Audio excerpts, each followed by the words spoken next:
Здравейте! В това видео на вниманието ни е плетка с интересни обемни вертикални пътечки от 3 бримки в лицевата част и една в опаковата за разделител.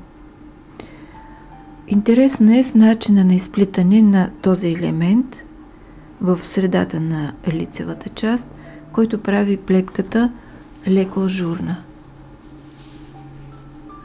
На мострата имаме брой бримки кратен на 4, плюс една за симетрия, плюс 2 крайни. Схемата е от 4 реда. Първият ред е от лицевата страна.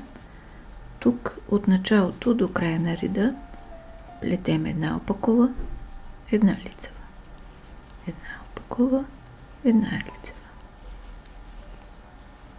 Редуваме така до края на реда. Втори ред от опаковата страна. Тук плетем една лицева, една опакова и в следващата бримка спускаме я от лявата кука. С лявата кука слизаме 3 реда надолу и с дясната изплитаме една опакова, наметка, опакова. След което опакова, лицева, опакова. И отново влизаме 3 реда надолу, спускаме и изваждаме една опакова, наметка, още една опакова. След което опакова, лицева, опакова. Пускаме бримката, слизаме 3 реда надолу, опакова, наметка, опакова. И така до края на реда. Трети ред от лицевата страна. Една опакова разделител.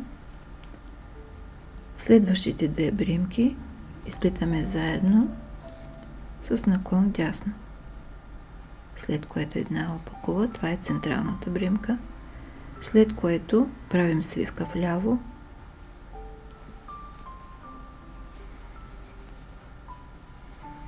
И отново опакова, свивка вдясно, централната опакова, свивка вляво.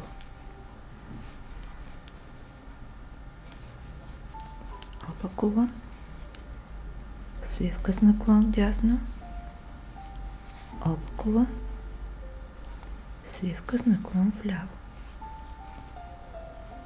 И продължаваме така до края на реда.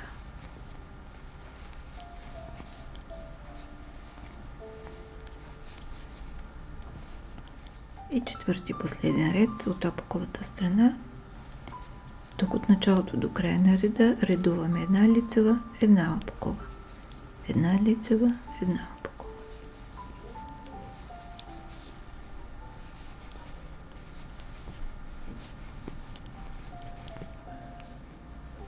В заключение, тази интересна плетка е подходяща за всеки сезон, в зависимост от това с каква прежда я изплетете.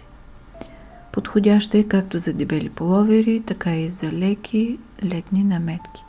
Горещо ви я препоръчвам. Благодаря ви, че бяхме заедно.